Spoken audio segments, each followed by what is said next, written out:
Bienvenidos al programa UDI Arroba ofrecido por la Universidad de Antioquia a través de la Facultad de Ingeniería. Vimos en el módulo anterior un bosquejo histórico acerca de la geometría donde se introducía un método inductivo basado en unas observaciones, se hacían unas generalizaciones y posteriormente a través de unas premisas se podían deducir otras creándose o introduciéndose un método deductivo. Esperamos que con el módulo anterior se hayan resuelto preguntas como ¿qué es la geometría? ¿Qué significa? ¿Qué es la geometría experimental? La geometría deductiva, ¿qué es el método inductivo? El método deductivo, la diferencia entre los dos, y qué son los elementos de Euclides y en qué consistían. También cuál es el precursor básico de lo que es la geometría moderna o geometría axiomática. En este módulo 2 vamos a hablar acerca de la demostración y de lo que es un teorema y las partes que constituyen un teorema.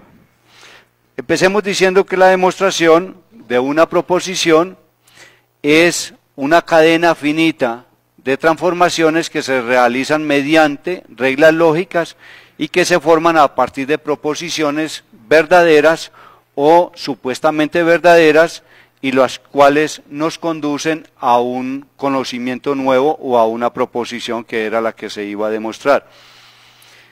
Establecidos los términos primitivos, los términos definidos y un sistema de postulados, podemos continuar entonces estableciendo nuevos conocimientos y formulando proposiciones que no entren en contradicción, pero cuya validez y cuya verdad debe entonces de probarse. Son los llamados teoremas. Entonces, un teorema no es más que una proposición que para poder aceptarse como verdadera tiene que ser demostrada, a diferencia de lo que es un postulado o un axioma, que es una proposición que se acepta sin definir, sin demostrarse. La demostración de un teorema entonces va a constar de tres partes básicas. Hablamos de una primera parte que es determinar si lo que me están proponiendo es una equivalencia o si es una implicación. Cuando nos dan un enunciado de un teorema, entonces debemos de mirar si es una proposición de la forma si P entonces Q, lo cual sería una implicación.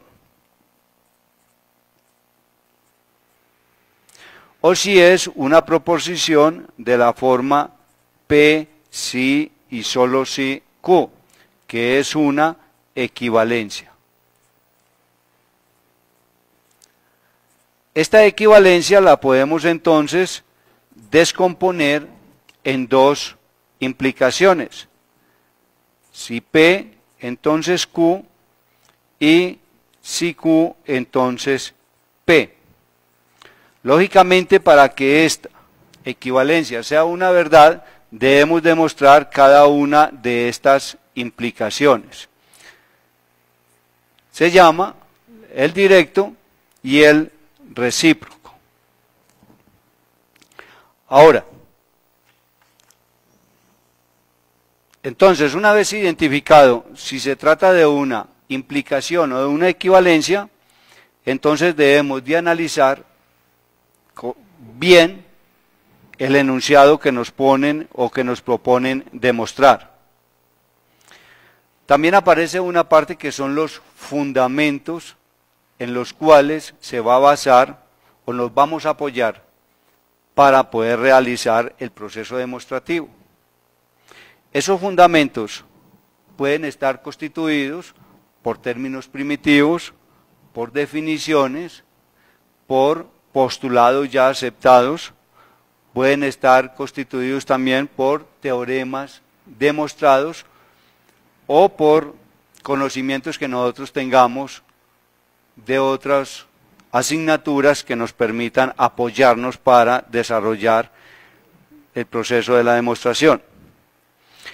Y por último tenemos el procedimiento usado para lograr el conocimiento nuevo que nos proponíamos demostrar. Este método puede ser un método inductivo o el método deductivo. Consideremos primero entonces lo que es el método deductivo. En el método deductivo, entonces partimos de una serie de premisas que van a constituir lo que llaman o lo que se llama la hipótesis. Entonces tenemos aquí, digamos, una serie de premisas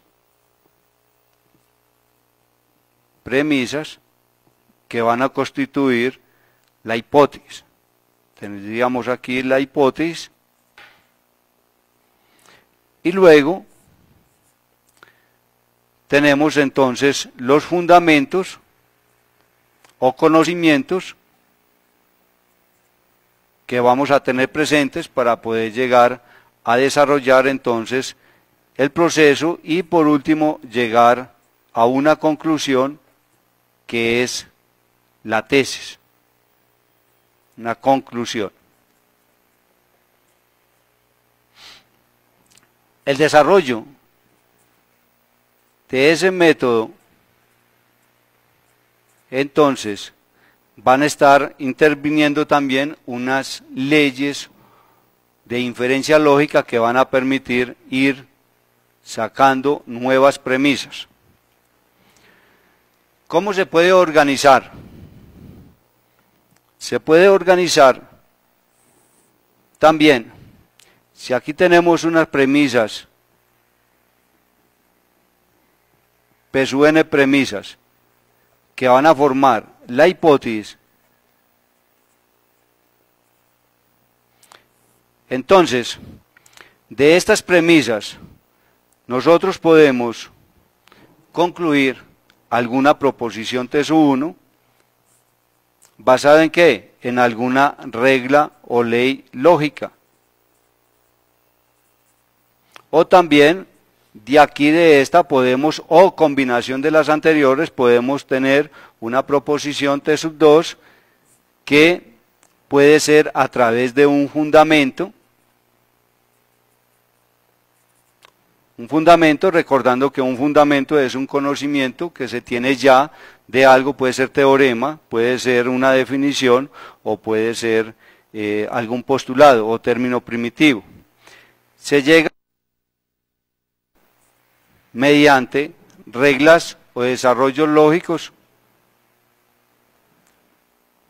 que nos permitan entonces, bien sea a través de fundamentos, llegar a una proposición T, que sería entonces la tesis.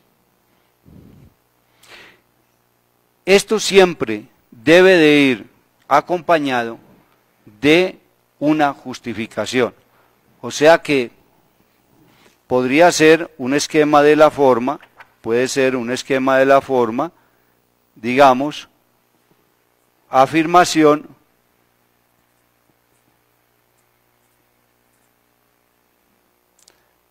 y razón. Esta razón es una justificación del por qué estamos diciendo esto. Por eso uno de los elementos básicos de la geometría es que nos enseña a razonar, a pensar, no a decir de que una cosa es sí o porque Julanito o Peranito lo dijo, no, que al menos aprendamos a interrogarnos nosotros mismos y tratar de indagar el porqué de las cosas, no aceptar las cosas como verdaderas, así como si fueran palabras divinas, no, sino a preguntarnos, a cuestionarnos el porqué de las cosas. También en la demostración, en el proceso deductivo, pues nosotros podríamos organizar la demostración, puede ser a través de implicaciones, por ejemplo, si todas las premisas que forman la hipótesis, de acá podemos nosotros tener una nueva proposición. De esta nueva proposición implica una proposición T sub 2 y así sucesivamente hasta que llegamos a una última proposición que sería la tesis o conclusión a la cual queríamos llegar. Veamos un ejemplo.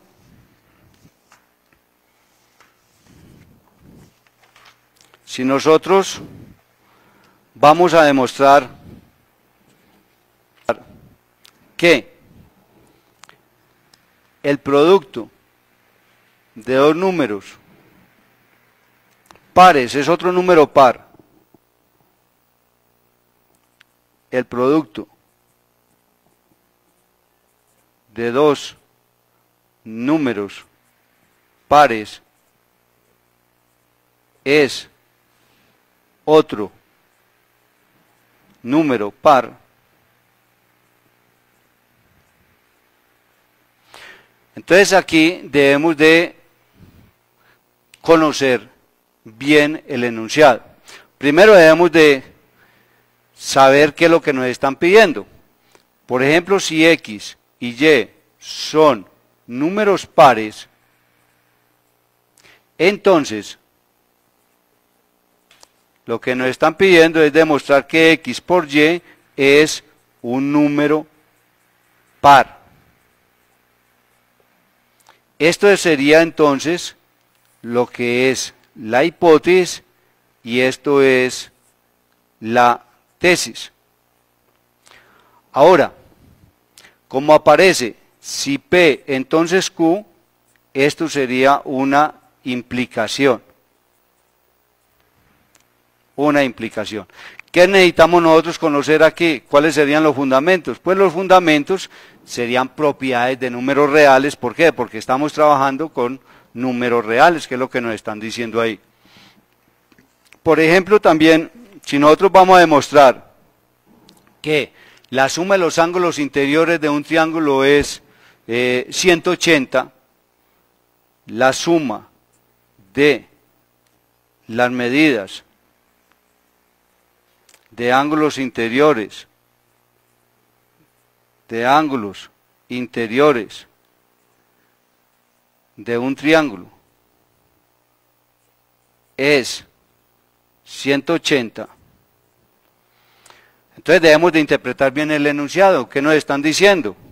Nos están diciendo que si alfa, beta y lambda son los ángulos de un triángulo, son los ángulos, entonces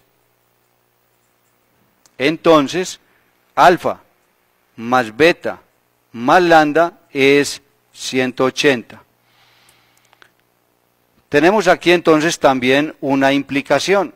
Identificada esto, podemos necesitar entonces el concepto de paralelismo, necesitamos el concepto de ángulos alternos internos, necesitamos propiedades de números reales porque estamos trabajando de todos modos con números reales. Es conveniente, digamos, imaginarnos o primero hacer como un procedimiento mental antes de ponernos a escribir y después ver a ver qué es lo que nos sirve, ¿no? Debemos primero analizar mentalmente o tener un desarrollo del procedimiento de lo que se trata de demostrar para poder entonces ir escribiendo lo que en realidad necesitamos y no estar escribiendo cosas que no se necesiten en la demostración. Si nosotros vamos a demostrar cualquier otra, por ejemplo, de que la suma de los ángulos interiores de un cuadrilátero es 360, pues entonces tendríamos que saber qué es un cuadrilátero, qué es una diagonal, necesitaríamos saber qué son los ángulos interiores de un cuadrilátero, que la diagonal está determinando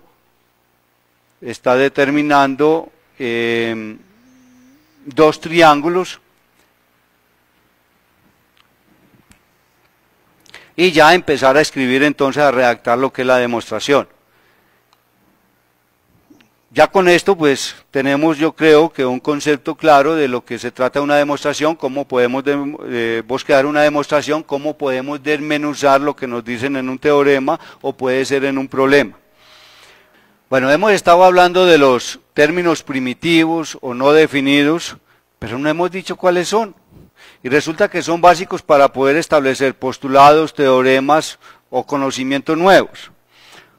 Vamos a hablar un poco sobre esos términos primitivos para que comprendamos mejor algunos enunciados de teoremas. Porque en algunos teoremas se puede dar, por ejemplo, esto.